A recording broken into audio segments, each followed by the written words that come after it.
I wasn't going to do a show at all today, and then this afternoon, this certain story made itself apparent to me, and so I've got some important info I need to talk to you about today. It concerns all the work we've done here on this broadcast for the past 4 years, since 2007. Coincidentally enough, I had just put in the chat room last night a link to the September 27th, 2007 interview that I conducted on my third show I'd ever done with Peter Dale Scott. This was the show when Peter Dale Scott had revealed the information concerning the Council for National Policy to me for the first time. And for years, I've heard Jones and other people try to, make it sound as if Paul Craig Roberts didn't say that because that show was missing for so long. I thought it was long gone. Nobody was ever going to hear it again. So it was kind of my word against the people who heard the show or didn't hear the show as to what exactly Professor Scott had said during that broadcast. Well, we now have that up. Illuminated Scam from the chat room's got a video up of it on the audio clip. It's up on YouTube. Type Josh Reeves, Peter Dale Scott into YouTube. You can find it. And it's coincidentally enough. So this story coming out, we'll get into it here in just a minute, concerns things that we've already known has been going on. And this is really, folks, right now. And people have been saying, well, Secret Right 2, it's not out yet, blah, blah, blah. Why is it taking so long? And I said this the other night. The reason is because I keep coming across new information, and something in my gut and in my soul has been telling me that, to wait, to not put it out yet, to hold off, because more stuff is going to be coming out, and it has. And so what we're going to be talking about here is concerns the future of my show, our work, what we're doing here, a great deal, because it proves what we've been saying. They've been trying to now hijack work that myself and others have been doing for a great amount of years and take it into the mainstream so they can control the perimeters of the conversation revolving around this stuff. That way, when other people come in with other information, they can say, well, if that was true, then this, accredited source or resource on this information would have said that. And they're not saying it, so it must not be true. So this on the heels of everything else, I'm telling you, right now, folks, anything we can get in to get the Secret Right Volume 2 out, we got to get it. Use the donate button. Don't use the chip and banner. Use whatever we can get. The more money we can get in here, the more we can make this film bigger and better. And right now, I'm telling you, this is a red alert situation, and we got to have some support in here. Whatever we can get, $500, $1,000 doesn't matter. We need support. This is gigantic. They are trying to now preemptively own the perimeters of the information that exposes at the highest levels of government throughout the world the people who are really running the show, and that is the priest class. Listen to this. High-ranking members of U.S. military, part of Knights of Malta and Opus Dei, reporter claims.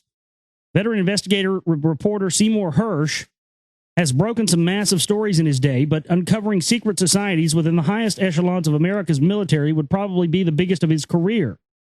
Well, get ready for the media storm. That's essentially what Hersh told an audience in Doha, Qatar recently, according to a report published earlier this week by Foreign Policy. Speaking at a campus operated by Georgetown University, Jesuit University. Amazing. Don't you think it's a little bit coincidental? He would unroll this stuff at Georgetown. Hersh said he was working on a new book that details how 8 or 9 neoconservatives, radicals, if you will, overthrew the United States government. Now, when I first started talking about the Council for National Policy and the Jesuit connections, the Knights of Malta, and even now today it still happens with a certain section of the population, I am called a whack-nut conspiracy theorist. I am told that the Jews are the tip top of the pyramid, this, that, and the other. We need to be looking over here. I've had my film, The Secret Right Volume 1, which came out in 2009, be relegated to the fringe. I sent copies of this DVD to MSNBC, NBC, Democracy Now! With Amy Goodman. I've sent it to all the MSNBC, all the big, mainstream liberal shows, because I felt that this information, being what it is, would be something that the liberals would want to jump all over, and that they might give some attention to my film. Well, that backfired. And so instead of them giving attention to my film, what they've done is they've gone and they've taken all this information, which I was one of the first people to detail. I mean, look at the people that I called out and outed as members of the Sovereign Military of Malta of the Knights of Malta in that film, which came out in 2009, April 2009. Look at that. I have a list in there. Now they're trying to preemptively use Seymour Hersh, who's probably most likely, from all what we know, a CIA operative. I mean, I think it's pretty much in the cards, the guy's a CIA operative. He's Operation Mockingbird. He's yellow journalism all the way across the board. And now they're trying to do exactly what they tried to do with Michael Moore in Fahrenheit 9/11. Oh, you must be one of those Michael Moore followers if you believe that the story of 9/11 was a fraud. I'm pissed off about this. I'm hopping mad.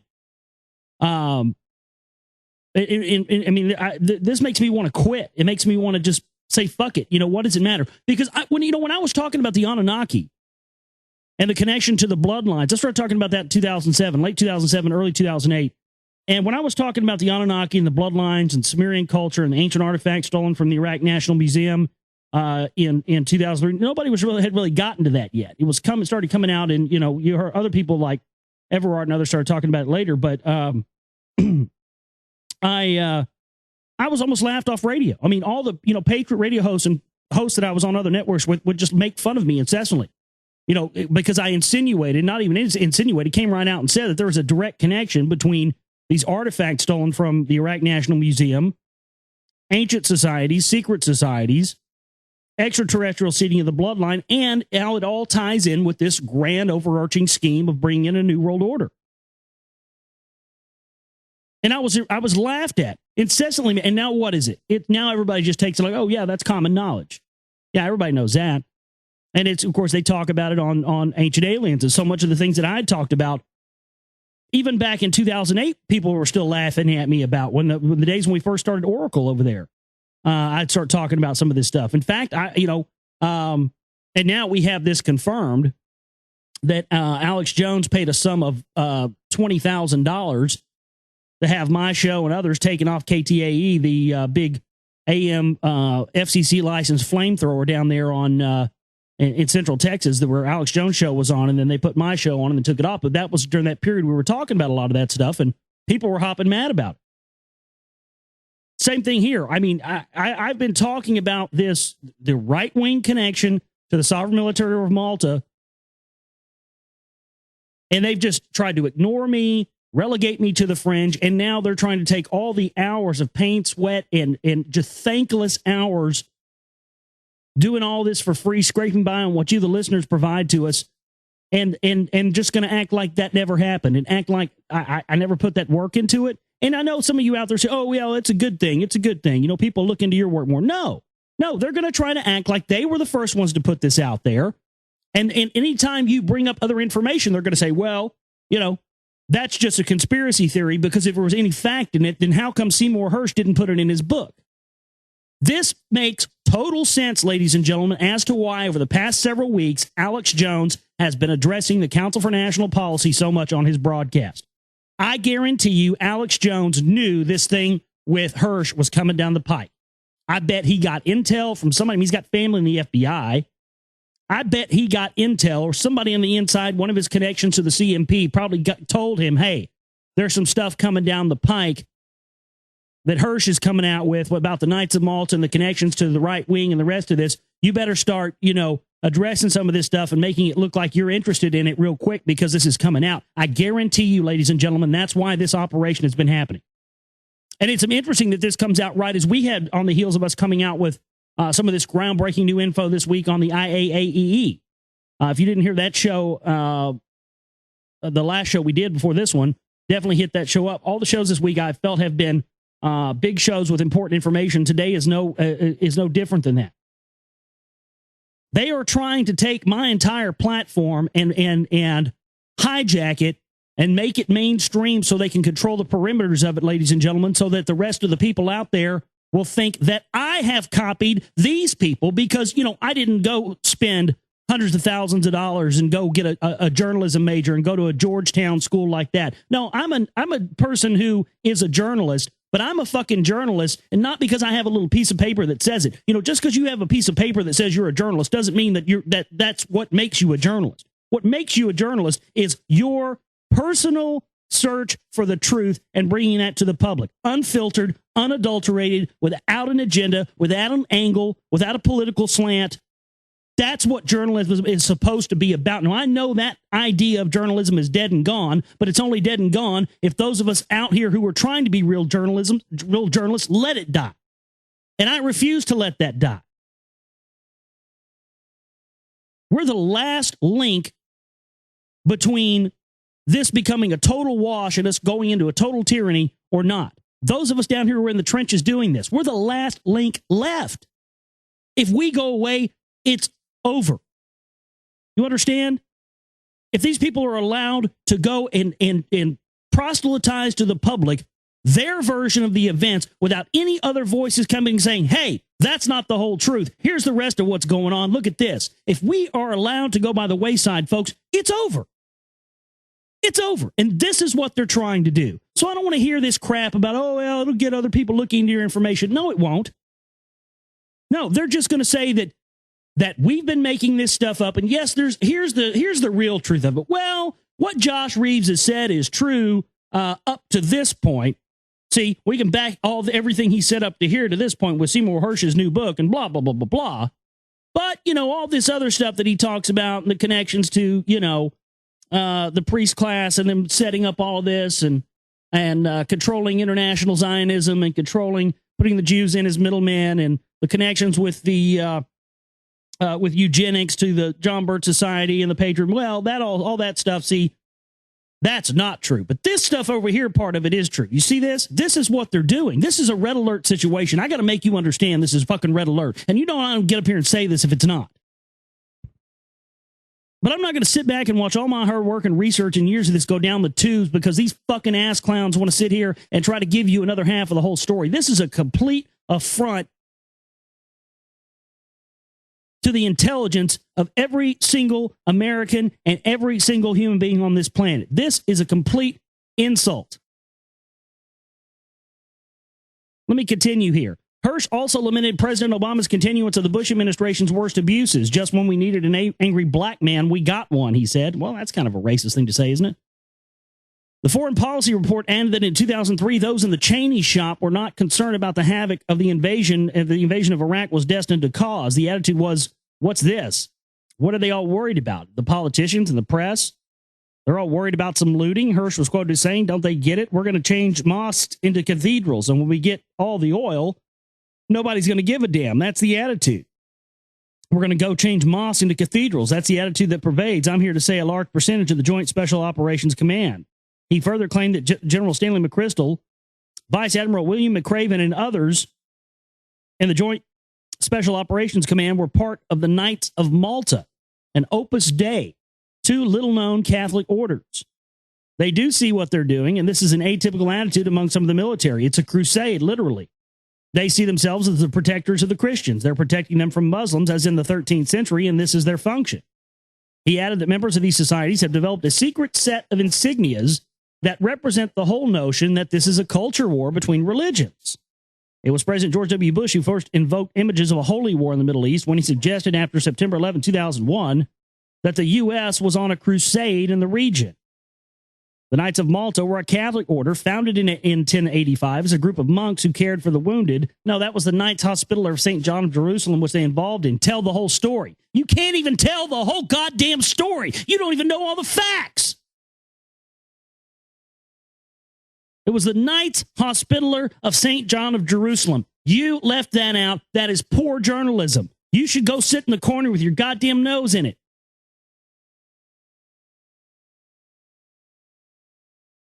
Unbelievable.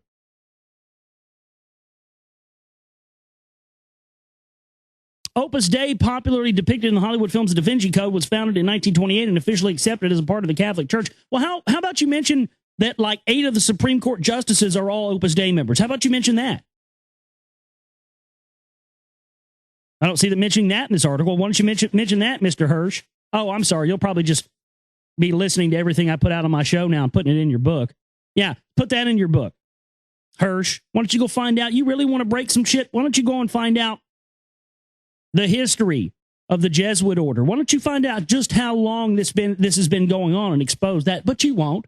You won't. You don't want to. You're not allowed to. You're allowed to find little bits and pieces, put that out, and then claim that you are somehow the progenitor of all of this. Just like I'm sure Jones will at some point say, folks, I've been exposing the CMP longer than anybody. I started talking about Council for National Policy back in 96, folks. I'm sure he'll do that at some point. The allegations made recently by Seymour Hersh relating General McChrystal's involvement with an organization called the Knights of Malta are completely false and without basis in fact. He reportedly wrote, General McChrystal is not and has never been a member of that organization. The religious indoctrination of U.S. soldiers has been in headlines in recent weeks as soldiers who failed the spiritual fitness portion of the comprehensive soldier fitness test. Now, I'm going to say this. General McChrystal being a member of the Knights of Malta would not surprise me in the least. Wouldn't surprise me in the least. He fits the bill. When we talked about the Shikskinny Lodge the other night, Shikskinny Knights of Malta, these were founding members of the OSS that went on to form the CIA. Every member of the OSS that went on to form the CIA, Wild Bill Donovan, the whole gang, were members of the Shikskinny Knights of Malta. Now, again, it wouldn't surprise me if General McChrystal is a sovereign military order of Malta or Knights of Malta. It wouldn't surprise me, but I will say this. I've never heard that. And I've come across just about everybody who's big, who's named as being members of this, but I've never come across McChrystal. So my question is to you, Mr. Hersh, where is this information coming from? Notice how that's not revealed. What is your source for this allegation that McChrystal is a Knight of Malta? Now, again, he fits the profile perfectly for someone who would be a member. And I'm not going to say he isn't, but I'll tell you this: we put out member lists and things in the films and everything else, and people have questioned the legitimacy of those, even though they've came from documented sources and people who have openly admitted this and known that this was going on. And yet Seymour Hersh comes out with this claim that General McChrystal is a Knight of Malta, but there's nothing to back it up.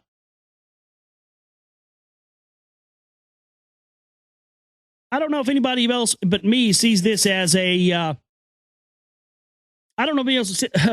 sees this as a problem, but I man, this is unbelievable, folks. I mean, when they first started coming out with Ancient Aliens, I was immediately blown away by that. I was saying, yeah, see, they're trying to take all this information that I was laughed at about a few years ago, make it mainstream, so then they can own it. And they put out, their experts who get their books published and get on TV and get to do interviews and all the rest of this stuff because they're a part of the power structure, Seymour Hersh. And so then when people go and do searches, keyword searches on the internet for the Knights of Malta, instead of finding The Secret Rite or The Secret Rite Volume 2 or Josh Reeves or The Global Reality, what are they going to find now? Well, most likely now they're going to find at the top of the search engines Seymour Hersh. Why? Because he's a big name. And now that Hersh is being connected to something with the words Knights of Malta and Opus Dei, and because the intelligentsia and the mainstream media will give him so much exposure, this will then cause the search engine searches on YouTube and Google and everything else to give you hits immediately with Seymour Hersh and all the other. That way you'll have to wade through pages and pages and pages of Google hits to find the Josh Reeves information because I'm not a Seymour Hersh. You see what I'm saying here? This is an attack. Any way you look at it, you can't convince me this isn't. You could say I'm wrong about it, whatever else. I don't care.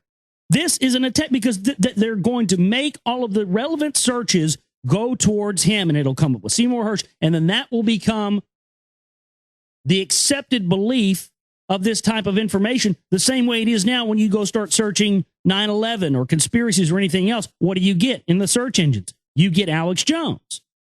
So that's why people find Alex Jones, and they don't go past that because those are the first things that come up. That's a part of the operation.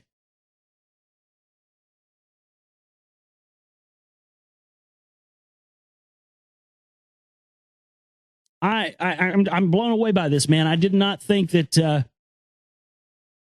the week was going to culminate in this.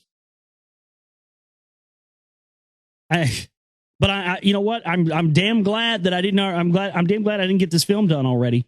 I'm damn glad I didn't get this done and get this out yet. Man, because I mean, we've had two pieces of new information that I've come across this week that have changed the whole face of this film. I mean, absolutely changed the whole face of it. It's unbelievable. I can't even believe I'm here. I can't believe this is happening to me. I never bargained on this, man. I got into this stuff. I just wanted to, expose some of the evil that was going on in the world and put a different voice out there and talk about some of the things that I didn't see people talking about. That was a whole impetus. I never wanted to be a radio talk show host. I didn't grow up wanting to do this. It's not something I ever thought about. And then somebody suggested it. My brother suggested it one time. I was like, hey, man, you should do your own show. And I was like, yeah, I should do my own show. You're right. I never thought about it before because I don't think like that. Sometimes it takes people pointing out, hey, you're good at this. You should do that. Okay. And then I do it and I am good at it. But sometimes I just don't have the initiative to just say, yeah, I'm going to do that. I don't have an ego big enough to do it. Somebody in the chat rooms, John there. Yeah, I'll give you a link. Hold on. But, I wanted to expose some stuff. I wanted to get some information out there. I never dreamed I'd be in the position I am where I would be this whole other level of importance in the whole realm and scope of this thing. And there aren't too many of us doing it, man. I'll tell you what, the one thing gives me hope. I can't tell you how many incredible emails I've gotten. Like, number one, our listenership has just been through the roof lately. I think that's a big part of that is all the videos and stuff everybody's making, putting on YouTube, clips of the show. That's helped a lot. But I'm getting just tons and tons of emails from new listeners, new people who are just finding the show. And I mean a bunch. I mean, I've been getting flooded with emails lately. I got one poor lady, and no offense, ma'am, whoever you are, you didn't remember my name, so I can't remember yours. But somebody, I think about a week ago, wrote me this very poignant email, well-spoken. She was right on in the stuff that she was saying, but she started out the email by calling me John. My name is Josh. So I had a bit of a problem taking your email seriously, ma'am, to be honest with you. No offense. But if you write me, when you write me a big, long, drawn out, this was a book. If you write me a long, drawn out email, stressing to me the importance of what you believe, and you can't even get my name right. What's that old saying? I don't care what you say about me. Just make sure you spell my name right. That's pretty much what I go by. I don't give a damn what you say about me. Just make sure you spell my name right. Make sure they know who you're talking about. But yeah, but I've been getting a lot of great emails from listeners lately, from people, and it's given me a lot of hope because people are waking up to this stuff. And I knew this was going to be an important film. I've known it has for, the past year I've been working on it. But I could have dreamed that it would now take on the importance it's taking on now, where this is like do or die. And I'm just to the point where I could rush this thing out, but I don't want it to. I'm really trying to take steps to where, and it takes a long time, to where it's not. I don't want it to look, amateurish like my other films have looked. I really want this thing to look as professional as I can. And people have said to me for the longest time, well, don't worry about how it looks. Just focus on the info and get the info out. And yeah, I agree with that to a certain extent, but not anymore. I've got to do whatever I can do to make this thing look as slick and as professional as possible, because we need to reach a lot of people with this film, because they are now launching full frontal attacks against those of us who have been exposing the whole other level of this, and they're trying to reclaim the perimeters of the conversation like they always do. And we have to stand up and put our foot down and say, we're not going to let them do that this time.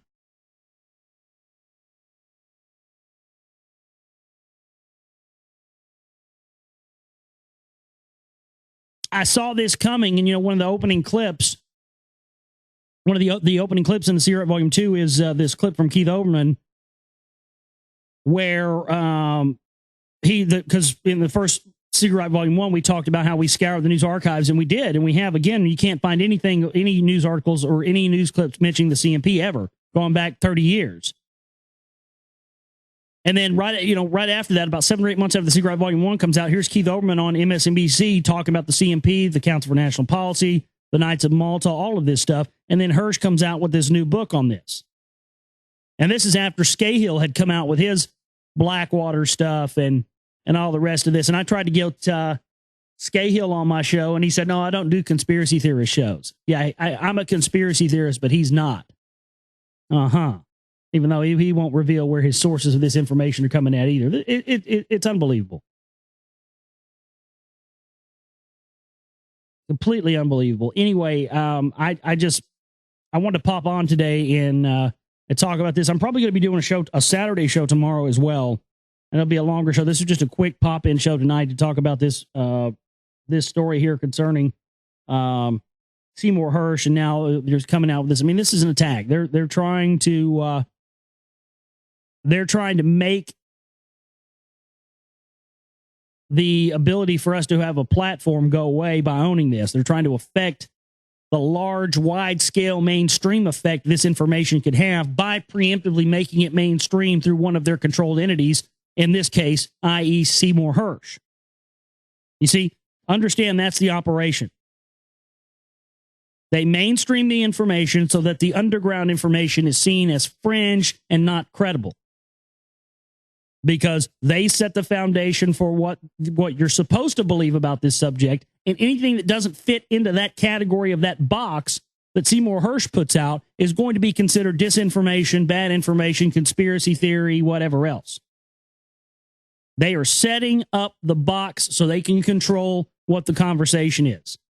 We have to step up and voice our opinions and say that we know what they're up to and we know what they're doing. And I'm here to tell you right now, Seymour Hersh, the CIA, the Knights of Malta, the priest class, all of you clowns out there, I want you to hear my voice and hear me good. We are on to you. I'm going to push this film and make this documentary film the biggest documentary film of 2011. I'm going to get it in Film Fest. I'm going to get it shown. I'm going to get this thing out there. You mark my words. It's on, motherfuckers. You got me? It's on. We need an influx of cash, folks. We need whatever we can get. Donate at the donate button at thegoldreality.com. I got to get out of here. Take it easy.